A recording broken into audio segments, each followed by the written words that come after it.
Welcome back to the Emerge Stronger podcast. I'm here with my co-host Melody, and we are back for Pride Part 2. I just want to share that we actually got a lot of good responses in the last episode, and I felt like it was pretty good too because I was able to kind of look at myself and say, oh my gosh, I resonate with some of those. So Mhm. how's it going, Melody? It's going great. I did the same listening back through, just like, wow, I have some issues I need to take care of. Yeah. So, okay, we are going to pick up right where we left off. And for those of you, we strongly recommend you go back and listen to part 1. So you can kind of follow along with where we're picking up on part 2.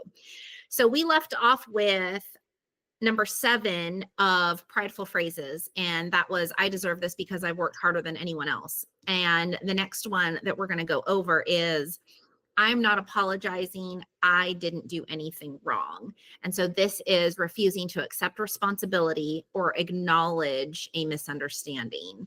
And I think that, yeah, this is definitely one of the top ones where people have a really hard time apologizing and recognizing and taking accountability for anything or any part that they've played in a situation.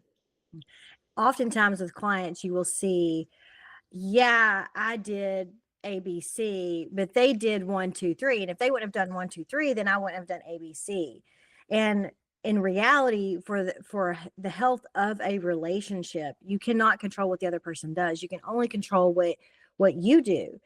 And so many times I try to tell clients that when you don't take responsibility for the mistakes that you've made, then what it tells that other person is that their pain is not valid. Yeah. And the truth of the matter is that our pain is valid. Now, it doesn't mean that you meant to hurt the person. And I remember at one point in time with me and my husband, like when we were going through crisis, I'd say these things hurt me. And he was like, but that's not my intention. And it felt like it was in his intention. It wasn't necessarily his intention, but I was like, yes, but that doesn't mean it doesn't hurt anymore. Now, I did have to reframe how I looked at it, and I did realize that he wasn't trying to hurt me in these different areas.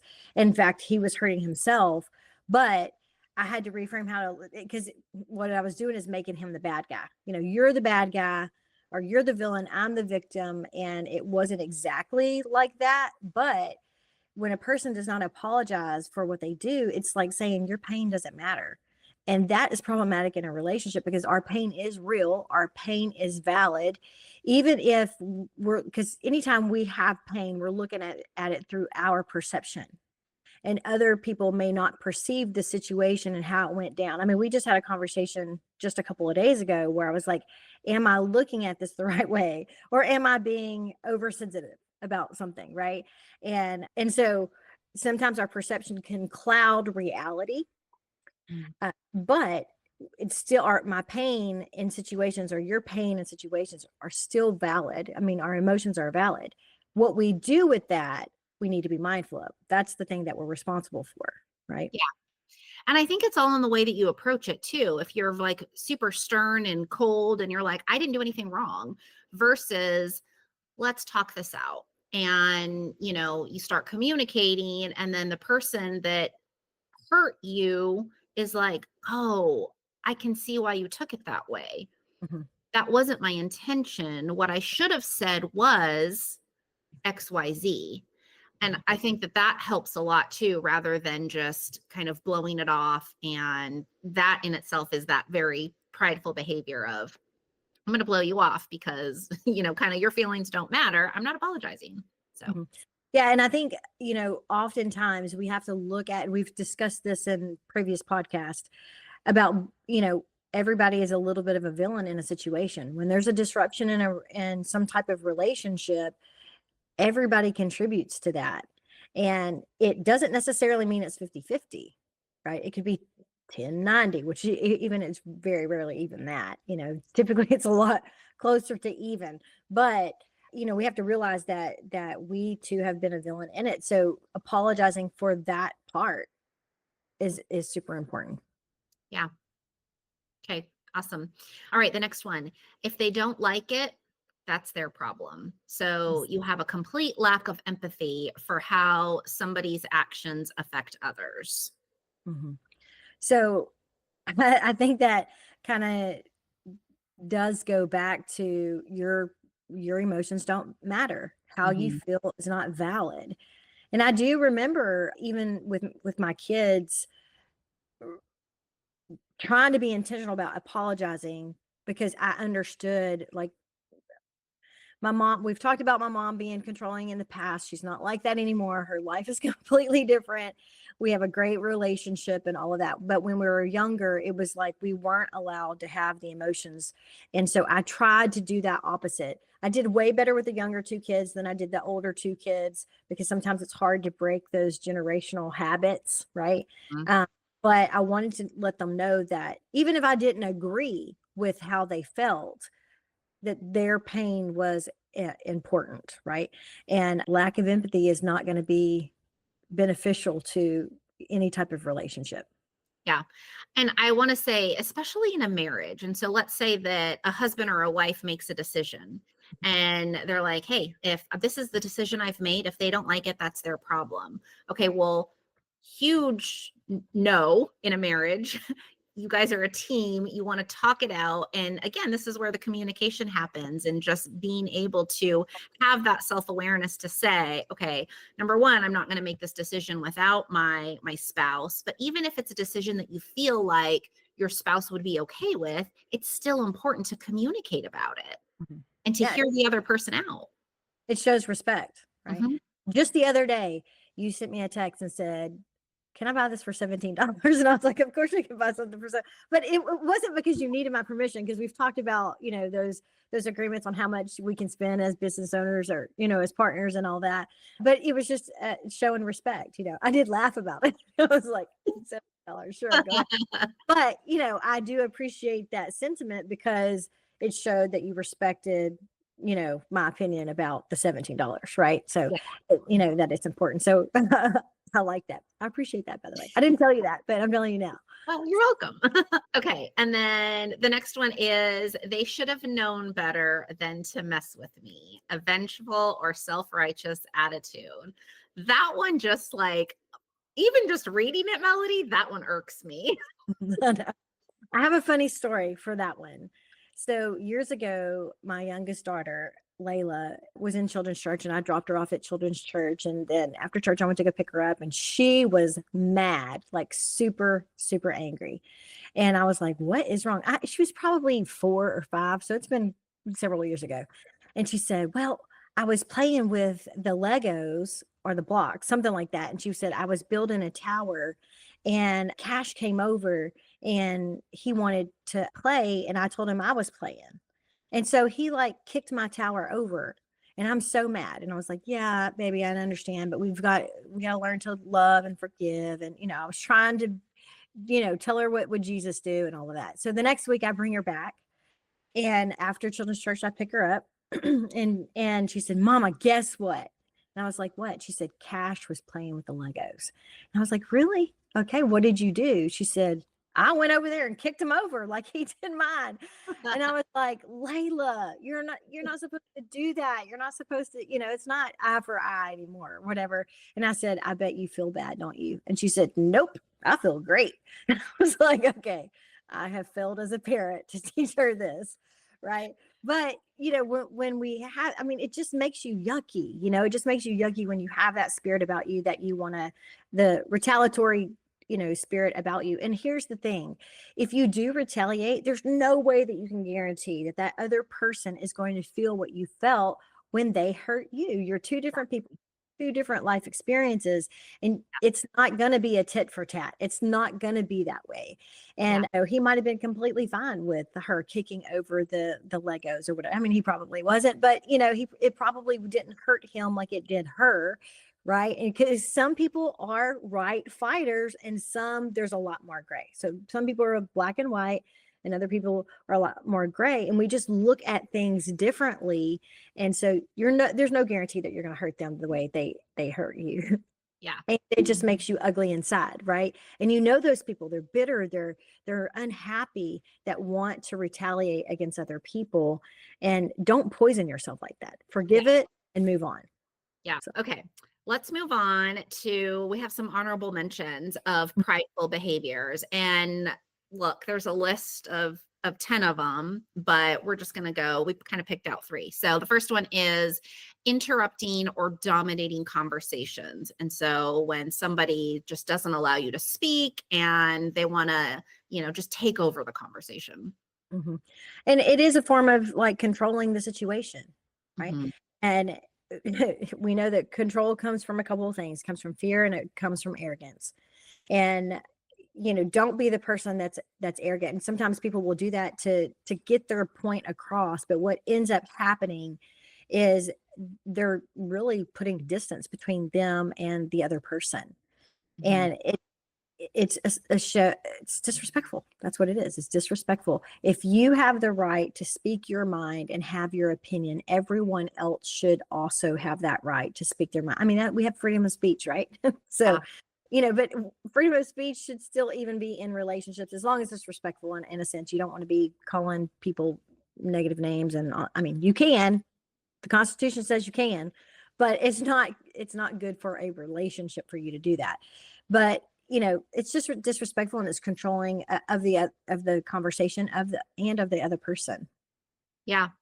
I mean, I can think of situations where I've been in, and let's just say you've got like a group of people that are just talking, having a nice conversation, and this person comes up and then interrupts and completely dominates the conversation and then makes it all about them. Well, Mhm. did you know that I did this and I succeeded in that and I've got this much money in the bank? And everybody's Mhm. just standing there like, oh, Yeah. okay.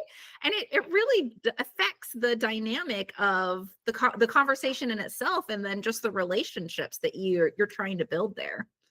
And a part of emotional intelligence is like reading the room. Yeah. There are going to be certain behavioral styles that have no problem interjecting. And then there's other behavioral styles that will wait their turn. And I'm one of those people. I really try not to overtalk somebody uh, just because, well, anyway, that's a long story. We won't go into why. But anyway, it's just part of my personality is that I will wait and sometimes not even say anything unless I'm asked something. Mm-hmm. And so we want to read the room and be emotionally intelligent. And I know we're talking about pride, but to be emotionally intelligent, to be inclusive of other people's thoughts and ideas, because it may be that quiet person that actually has a lot of insight into what's going on. So, I know that's kind of going into another direction and, all that. I'm not trying to do that, but just show respect by not interrupting or dominating the conversation. You're not the only one that has something to say. Exactly. Yeah. All right. Next one is overacting to constructive criticism. So becoming very defensive and angry or dismissive when you're given feedback. I want Nope. to say something Yep. really quick, Yep. like 100% me. And it's even not so much now, but several years ago. And it's something that I still work through, that my immediate, when we talk about the 4 horsemen and, your top horseman that you use, defensiveness was one of mine. And so it was really hard for my husband to even say anything because I was just automatically defensive and, just couldn't take it. I would say I'm the opposite of that. I would be overly critical. That's just my behavioral style. It caused a lot of issues in my marriage, no doubt about it, because I am more of the black and white kind of person. And I hate the word constructive criticism Yeah. because, I would say valid complaint. That's how I would say, because there's a difference between a complaint and criticism. Now, you can take it as criticism, right? A person may intend it. A complaint is just, hey, what this thing right here is causing me pain or hurting me, or it's not something that I can agree to participate in or something like that. Criticism is attacking somebody's character, right? That's why I don't like constructive criticism, because you don't constructively attack someone's character. I would say, give a person wisdom, on character or something like that. I don't know. I just don't like the words constructive criticism, but whatever. Maybe that's, And neither it here. and you're right. It's all in how it's like you're receiving it. And I can choose to be criticized by it or feel a certain way about it, or I can choose to take it as, okay, that's a valid point. Mhm. I'll give you an example. The other day, my husband was like, "Hey, when doing the dishes, when you like wash dishes by hand and you lay this glass a certain way, I think I just had it like tilted a little bit and it could have fallen and shattered."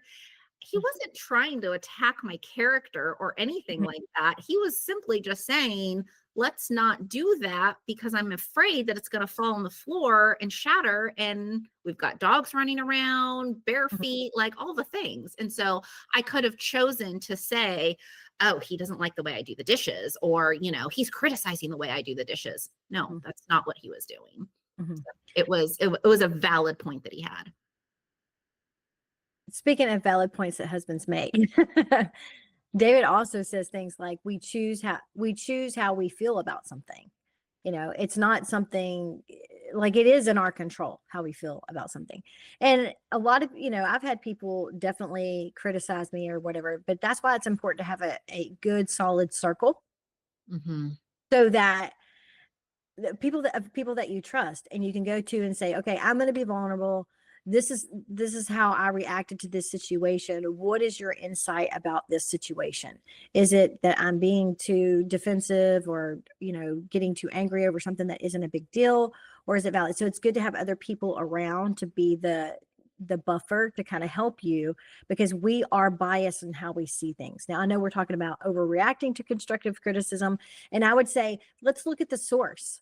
So, Sonia, we're friends, and if you came to me and said, hey, Melody, this behavior is, pushing other people away or creating a lot of pain in me, I want to talk it through. I'm going to tell you, I will. I mean, I won't like to hear it, because who likes to hear that they're, doing something wrong? But because I trust you, I'm going to be far more open and to hear to what you say. If somebody on the side of the street that I don't even know begins to criticize me for whatever belief that I have, I might get more defensive about it. But really, that particular situation is more about them than it is me, right? Hmm. Because there's no relationship there, right? Hmm. You can't criticize I mean, you can criticize my beliefs, but it's not going to affect me the way you want it to affect. Like, it's not going to change my mind, right? And you don't have any influence with me. It doesn't matter to me, right? Yeah, it's good. Okay, last one.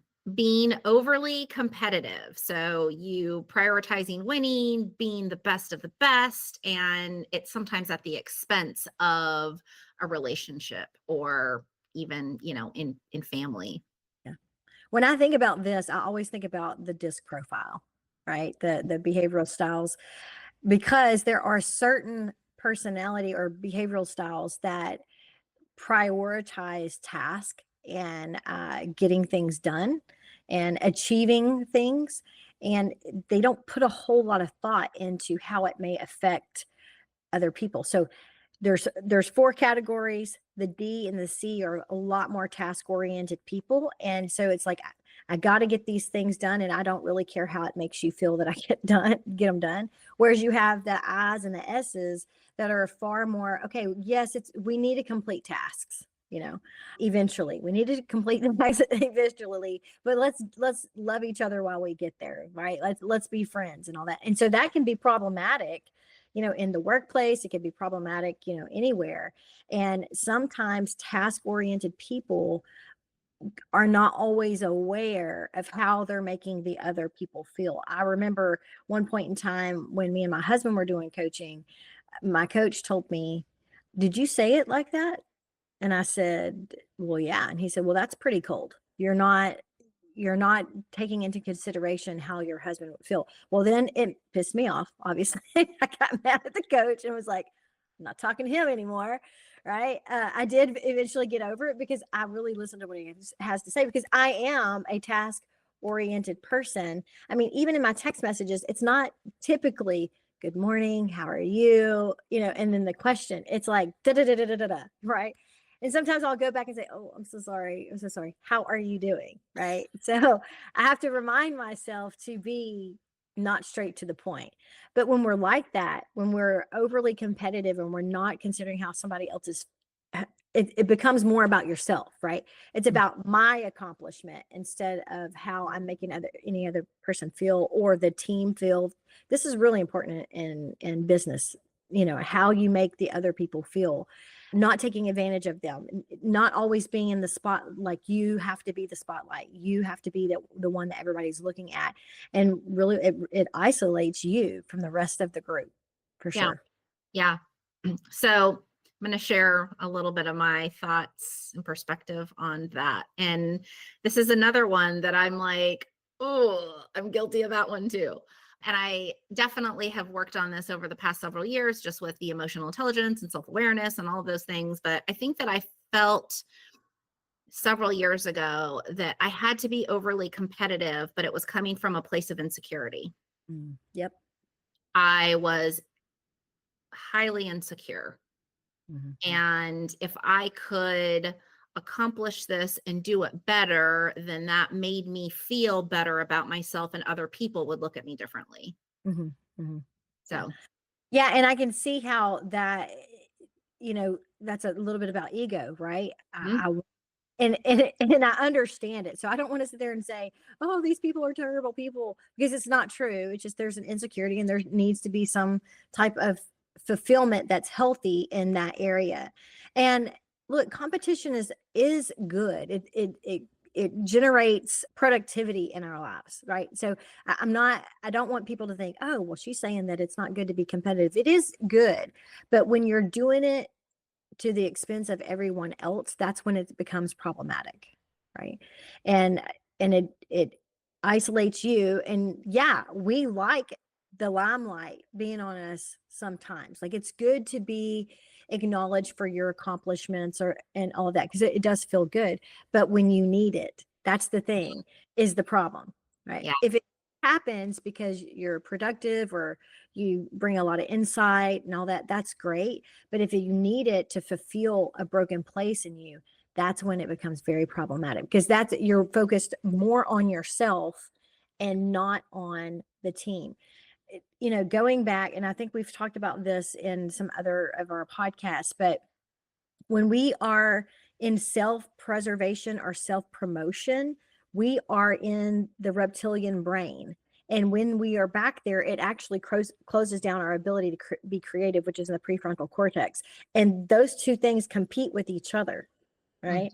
And it's just not a healthy place to be in, back there in that reptile. We have to have that because, back in the day before we had shelter, we had to assess where are the potential threats. But to live in that place creates isolation. And when people are self-focused, they actually, I mean, research says this, that they are more miserable. They yeah, are just miserable people. When they begin to be about the team and other people, they're able to be creative and use their imagination and all that. They actually have joy. So that's why I tell a lot of my clients, especially on the emotional side, when they're struggling with their emotions, I'm like, you know what? Stop focusing on that. Go do something for someone else. absolutely. Mow the grass, or clean somebody's house, or go grocery shopping, give somebody, a homeless person a blanket, or like do something for someone else, because you're going to be miserable if you stay in that place. That's the victimhood mentality, and Yeah. people will stay miserable in that place. Yeah. I think the other thing that can help, well, I don't think, I know that helped me overcome this is having security and knowing who I am within Christ. Absolutely. I totally agree. Same thing I here. didn't need, I was seeking validation from the outside world and never focusing on Jesus. And it wasn't until I put all of it into God, and I didn't need anybody else's approval, because I know that Jesus loves me, and I know that he already approves. Right. And when you have that mindset, it becomes your productivity becomes about the kingdom and Mhm. not about you or your ego. And listen, everybody has struggled with all of these things. Everybody, I mean, I haven't arrived. I mean, we just talked about how I got mad at the person that cut me off. Haven't arrived, you haven't arrived. We constantly struggle with these things, but we want to be aware of those things. And when we pull ourselves out of looking at me, we can be more kingdom minded and be productive for the king. Mhm. And then, he shows us who we are in him, and it's transformational. It transforms our life, and we become joyful. Not happy, because I feel like happy is fleeting. It comes and it goes, but joy is more of a sustaining thing because we're doing things for him. Absolutely. Yeah. All right. Well, we've covered it all. That was a good big topic on pride. And I think I've learned a lot. You've learned a Me too. lot. Hopefully, our listeners have learned a lot too. And it's been a good conversation. Until next time. Until next time. Thank you for listening to the Emerge Stronger podcast. Please subscribe and leave us a review. You can find our podcast on Apple and Spotify, or you can watch the podcast on YouTube by typing in the search Emerge Stronger Podcast. To book coaching or for additional resources, please visit our website at itsnotover.net.